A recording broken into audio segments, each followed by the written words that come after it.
Life is a pretty strange thing. We're thrust out into the big wide world, all cute and innocent, but with a hell of a lot to learn. You could be a grasshopper or a funny looking bug. Maybe even a spider.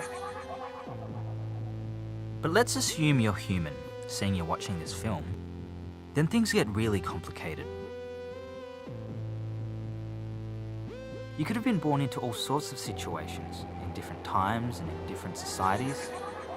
And despite all our enthusiastic questing for knowledge, we'll never truly figure out exactly why we're here. So what can I hope to figure out? I live in Australia.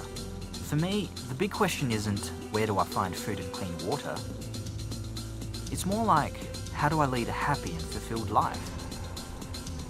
And even if I do manage to be happy, is the planet going to die because we all want to have so many possessions and luxuries?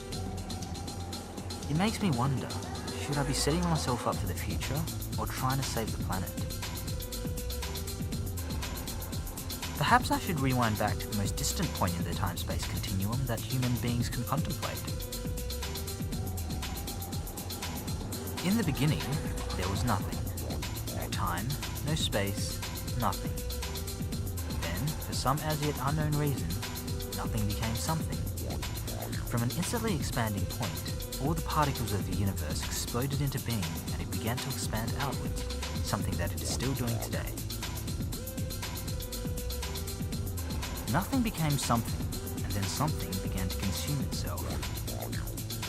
At first it was just single-celled organisms and bacteria fending for themselves. Then they found that if they banded together to become plants and animals, life got easier and more abundant. In order to work, this system involved an unimaginable amount of eating one another. But no matter who ate who or how hard conditions got, life went on, pulling out every trick in the book just to stay alive.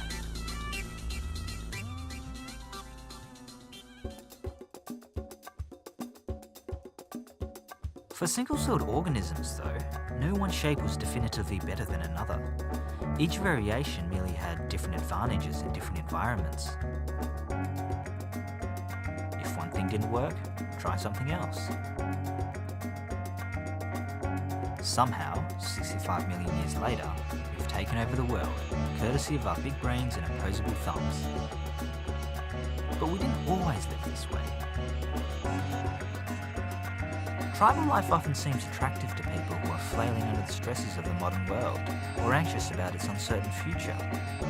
For a start, they didn't need a word for boredom, and it seemed so much simpler, purer, more in tune with nature.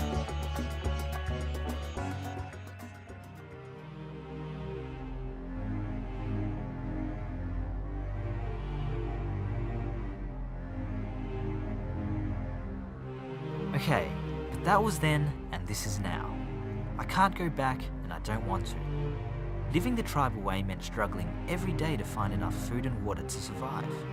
It didn't leave a lot of time for recreation, or having fun, or even for sitting around and thinking about things.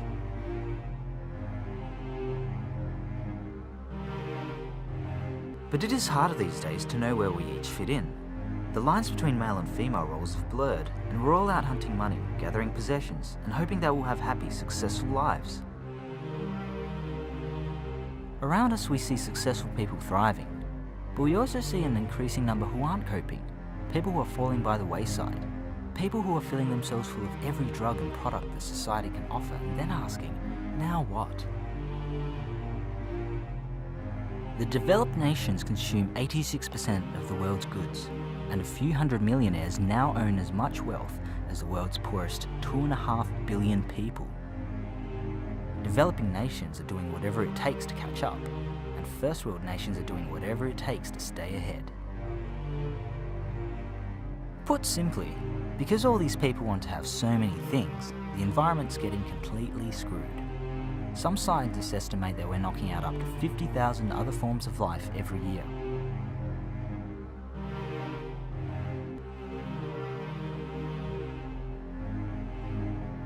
And despite all this, the human population is still increasing rapidly. We've already hit 6.5 billion people, and for every 2 people that are born, only 1 will head off into the greater unknown.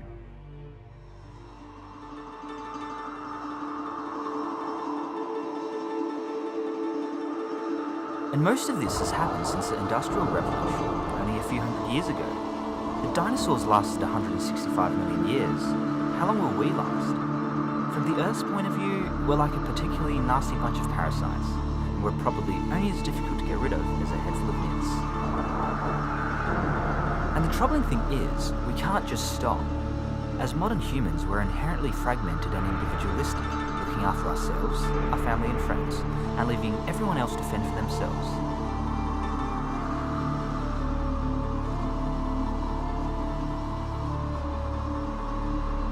As a collective, we're in danger of making a terminally bad judgment.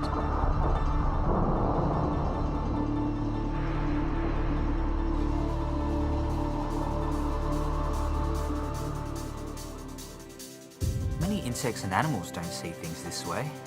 For an ant, the survival of the species is the main objective, and they carry out that purpose with singular devotion.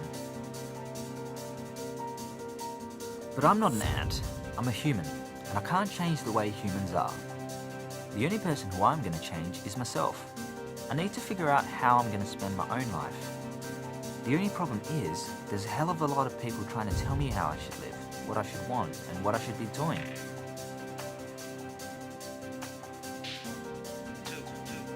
Companies often insinuate that their products can make me happy, that without them I'm worse off.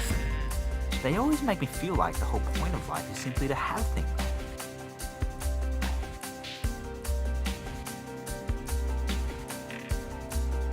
When I do buy something that I've wanted, it generally doesn't make me feel happier for a very long time. The initial satisfaction is always dissipated by a whole host of new desires. What about the here and now? The present is so intangible that by the time it exists, it's already gone. If I spend those long but finite succession of presents always off in the future, it's debatable whether I've lived at all. Is I consume, therefore I am, really enough to base life on? If you're sad, buy something. Engage in some retail therapy. Eat some chocolate. Have some drinks. Take some antidepressants. We see these messages everywhere we look because people need us to buy what they're selling, just so that they can have all the things that they want. They're not really concerned with my happiness, they're concerned with their own. That doesn't mean that I shouldn't buy the things that I want. It just means that I should think hard about the difference between what really enables me and what I'm just being conned into.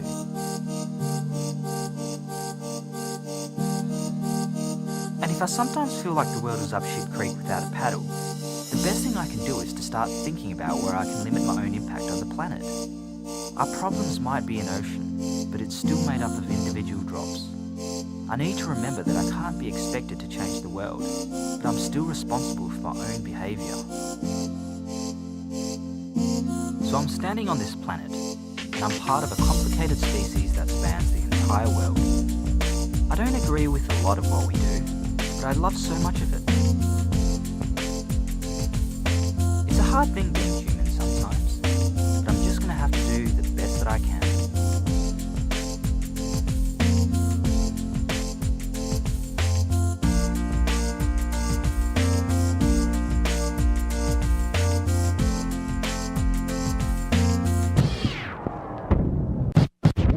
Resolve it all before you sleep, man. This could be your last chance. This could be your last chance. It's water underneath the bridge, man. This could be your last chance. This could be your last chance. Because no one lives forever, man. This could be your last chance. This could be your last chance.